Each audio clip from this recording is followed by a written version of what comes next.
My experience with Sergeant Frog. Oh my god, I love Sergeant Frog. Sergeant Frog fans? Anyone?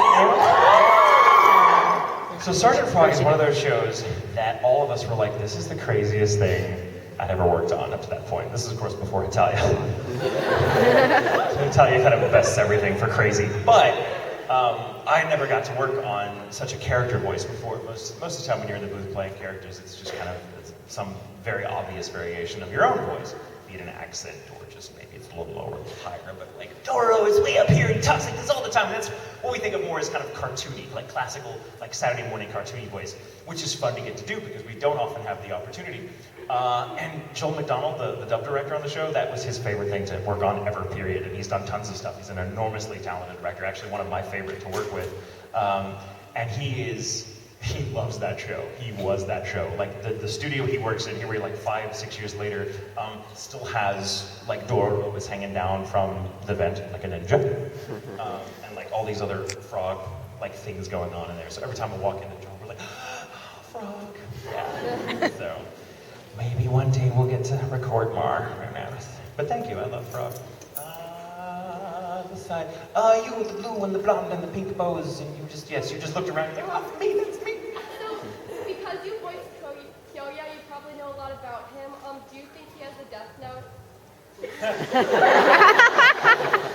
Based on the fact that no one's dying around him, I don't think so.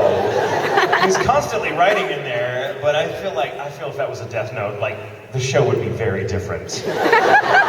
So many people would be dead. I do think he's probably like drawing pictures of Tamaki in various stages of decomposition. Here's Tamaki as a zombie.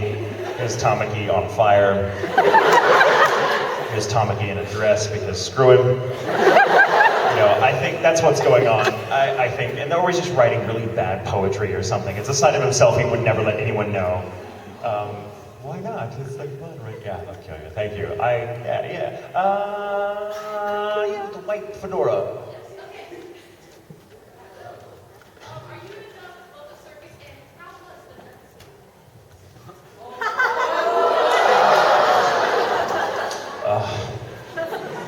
the I had a feeling I'd regret taking your question. So, Book of Circus I can't talk about because non-disclosure agreements, which should answer your question. I didn't say anything. I said nothing. It stays in this room because I feel like I've come to know you people. I can trust you. Aww. Which is a lie, but the Book of Circus I can't talk about yet. But just hang tight. It's all right. Things will work out. They usually do. You're like, don't give me that face. Give me that face. Plus, I'm an actor. I'm like the last person to know when anything is happening. I'm like, I'm playing this character. Awesome, I'll be there. And by the time I get there, it's blah, blah, blah. The nun scene, it was one of those moments where you're like, oh, all right. Guess he really is one hell of a butler. I will say that was one of my favorite lines to record is the, oh, it's a bug thing, like right before that scene, which I'm going into great detail about. Thank you for asking me about that scene and not the corset scene, which I feel is much more uncomfortable. Much more uncomfortable for like 2 seconds. You're like, oh, okay, whew, all right, wasn't sure what I signed on for, but okay. That scene was great because Ian Sinclair, the bastard that he is, made me dirty dance with a microphone stand. Fact. Hey, I do anything for my director, well, within reason. And apparently, dirty dancing with a microphone stand isn't within reason for me. That should tell you all you need to know about me as a person. How did I get into voice acting? So, I was an actor when I was very young. I did a lot of stage work with community theaters and stuff when I was very little. So, it's kind of a long and roundabout story, so bear with me. There's no moral. So, when I was a kid, I actually had a really, really terrible speech impediment. So pronounced that I rarely spoke, actually. I used to walk around with a little pad. You remember those little carbon pads where you could write on it and then like make it disappear so you could like just use the same sheet over and over again? I had one of those so I could be like, help me,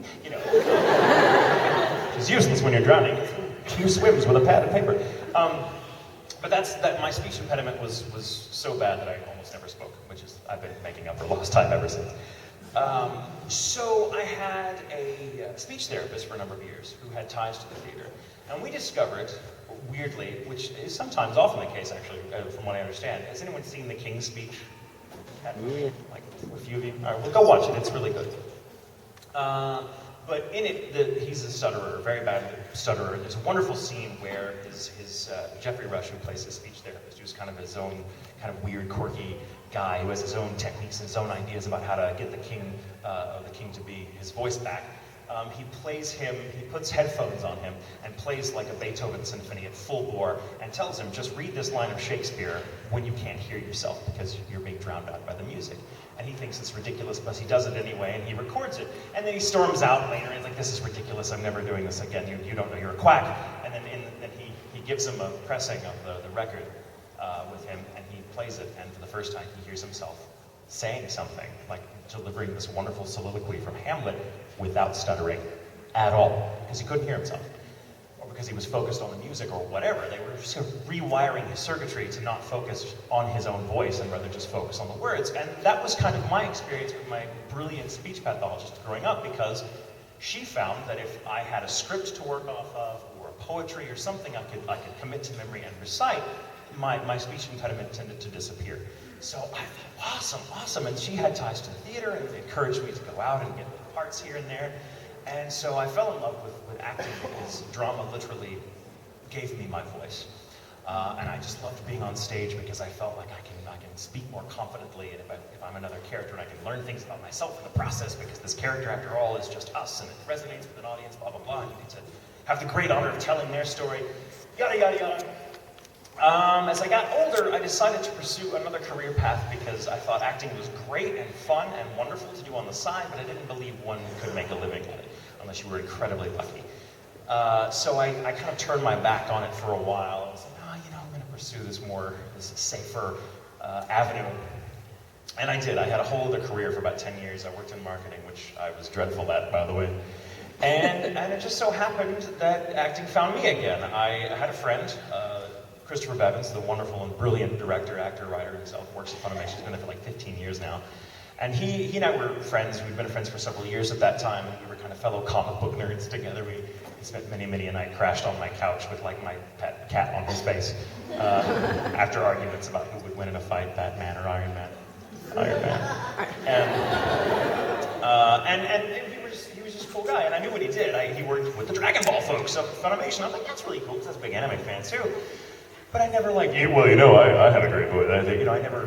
I didn't think of myself as an actor anymore. I didn't really pursue it. I just thought what he did was cool, and it was cool to have a friend that was in a neat industry that was so much more colorful than my own. And then one day out of the blue, he called me up and said, hey, Tatum. That's how he talks. Not really. He said, hey, Tatum, so I'm working on the show called Samurai 7, and I want to use some new voices because I've got this one particular part in mind that none of the usual suspects are working for, and I like your voice. I think I can work with you. I know you used to act back in the day. Do you want to come in and audition? I mean, well, let's try it. I think I can work with you. And I'm like, oh my God, no. Because the idea terrified me. Like I said, I hadn't acted anything and done anything in years, and I'd never voice acted before, which is a very different animal than stage or film, because it's in a way, it's very confining. We'll get back to that later. But so I politely declined. It's really, really nice of you to think of me, but I think I would just come in and completely bite, and just then we would laugh, and he would have wasted an afternoon trying to, get me to act. And he's like, all right. Next day I get a phone call. Hey, Tatum, I'm working on this show called Samurai 7, and none of the usual suspects are working. I wanted to work with you. I'm like, and this was every day for 2 weeks. And Bevins got progressively scarier and scarier and scarier. And my no became weaker and weaker and weaker. So what started with Bevins being like, hey, you should come and end it with, you're gonna come and I'm gonna break your goddamn kneecaps. And what started from me going, no, became, okay.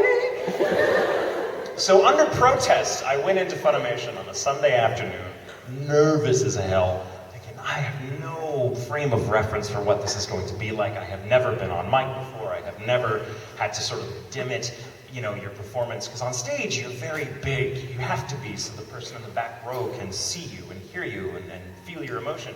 But on mic, you have to dim all that down or it comes off way too hammy. And this was a very real performance. He wanted something very real, and I'm like, and Bevins was a complete psychopath as a director. Like, I'm in, it was a 4-hour-long audition. Anyone here have experience like auditioning stage, stuff like that, like our camera? It's like, you got maybe 2 minutes, and then like, okay, bye, and you never hear from him again. That's most auditions.